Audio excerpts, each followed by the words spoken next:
Obviously, you're here because you did a lot of research combining chess players and economics. How do you pitch those type of topics to your supervisors, I guess? To the non-chess playing group? Right, to the academia. How do you pitch that? Yeah, I remember the first time I approached my boss and said, I want some money to buy a chess base. Yes. And he looked at me like, come on, Dave, like, no way. Yes. And I was like, look, if I can publish a paper... It's like $500, by the way. Yeah, to get the full package. Yeah. And if you want to get like other sort of chess-related stuff, and I'm being flown to this conference on an economist budget, right? So to be able to convince them that presenting at a chess conference is worthwhile was a tough sell at first. So I said, if I publish a paper in, we have also tiers of journals like that you publish in scientific journals. If I can publish in a top one about chess, would that sort of, signify that this is real research? Mm-hmm. And so when that happened, he sort of said, okay, I kind of understand now. And the key, I think, is to make sure that whatever I'm researching is generalizable beyond a chess playing audience. Otherwise, there's no point. So for instance, I did a paper about wearing face masks and how that affects the quality of play. And at the time, face masks was a super big policy topic, the question about schools, what do we do with kids in schools? Yeah. When they're doing exams, should we give them exceptions? Like, this is a much wider topic. And the same for things around gender. Why don't we have enough girls graduating from STEM subjects? Economists care about that because if there's something societal that's affecting it, our labour market is not efficient, which means our economy is not efficient, which means we're all worse off. Right. So that's how I pitch it. Yeah.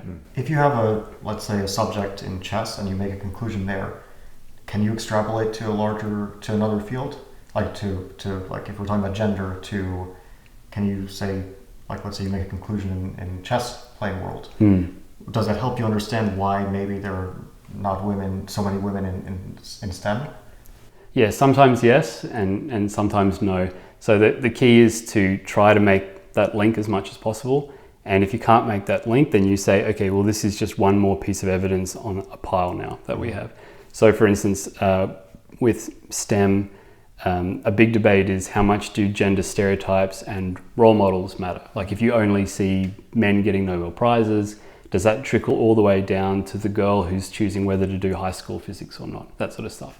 And so there's some evidence from the chess world that role models matter. Some evidence from Kenya and Uganda using the Queen of Cutway movie. So there's a really nice sort of experiment that they do there.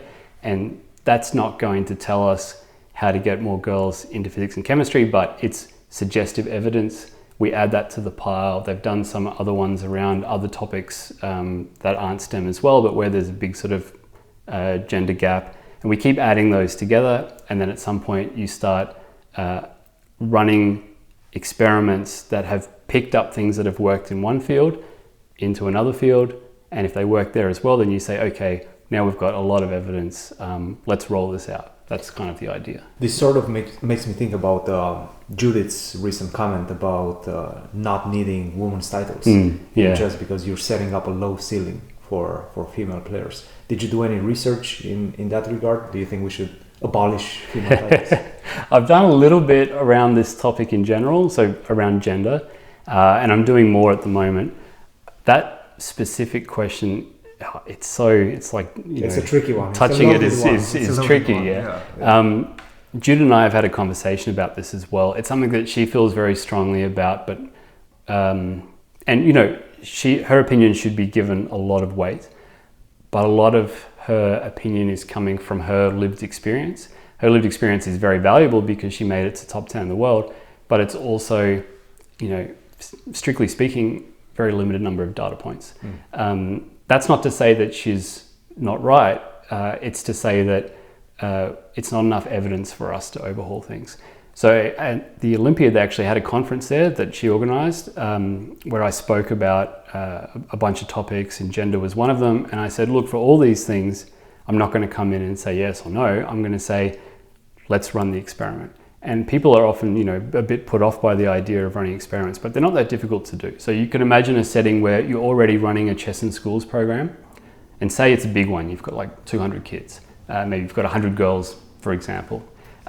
You divide them up. 50 and 50. You make sure that they're pretty even to begin with. And then for 6 months, you run the program where these girls get awards every time they hit the same metrics as boys, and the others get awards when they hit these girls-only titles. And then you track them a year later, 2 years later, and you see if their motivations changed and you see if their performance has changed. So that's a pretty simplified view, but you get the idea, right? Like that's how we would run this sort of stuff to gather some evidence. Have you guys done any of that research? Or? I proposed it in Budapest. The problem is it needs some brave people. So it needs like a setting that's willing to take it on, some brave people who are willing to say, yeah, let's do it. But I think if you really believe in something like this, then being prepared to push forward with evidence gathering is the way to go. Is there an age for the girls that you would start this experiment? Like, let's say 14 years of age or like 12 years of age. Like, when would you start this I would probably try to keep it pretty broad at the moment, because we don't have much evidence leading into it to motivate it. Yeah. We don't know for sure that, nothing ever happens before the age of 10, so start from 10. So in my group of 50, I would have different ages, but I would make sure that the age distribution was the same in the other group of 50. And then I would check, because it might be that, well, actually there's no effect unless you go to girls who are, below the age of 14, then it works, but above the age of 14, it's too late. Therefore, we should do it, but we should do it early. So that would be the idea. Mm-hmm. But if you have, like, let's say you determined that it would be beneficial to have non-gendered tournaments all around, but you also have an infrastructure where a lot of people are reliant, because it's their career, on having gender tournaments. How would you strike a balance between those two things? Or is that just outside of the general recommendation? Is that outside of the scope of your research? So there's gathering evidence to get suggestions, and then there's getting those suggestions put into policy, and that second step is always tricky. A lot of researchers stop at the first step, but for something particularly that I'm passionate about, I would sort of try to make sure that I could see it through to actually making change. For something like this, if you find the evidence amongst, say, girls from the age of whatever it is, 10 to 18, it's actually having a big effect, that doesn't actually necessarily say that we should scrap gendered tournaments at the professional level. It just might be that for those who are running chess in schools programs and currently divide them up and currently have girls only tournaments, that should probably stop. So you basically start at the application where you found evidence, and you wouldn't touch anything about the US champs, you wouldn't touch anything about Norway chess at the moment. You basically see how this goes when it's rolled out, and then maybe gradually that leads to change. Maybe it never does. Maybe at the adult elite level, you always have that segregation. I don't know. Yeah, because you're right. At the moment, the infrastructure is so strong, and a majority of women players don't want it to change. And I think that so long as you've got a majority of women players who aren't driving this, I don't think anything's going to happen. Yeah, because the question is foundationally, I guess, you can take a female player and you put her on the trajectory of reaching 2750, but then at some point she goes on to play women's tournaments, which have the same prize funds as the men tournaments or the open tournaments. And then will her ceiling drop at that point when she starts competing only against 2550s or like 2600s max? Yeah, it comes. Yeah, there's a stage where it you're right.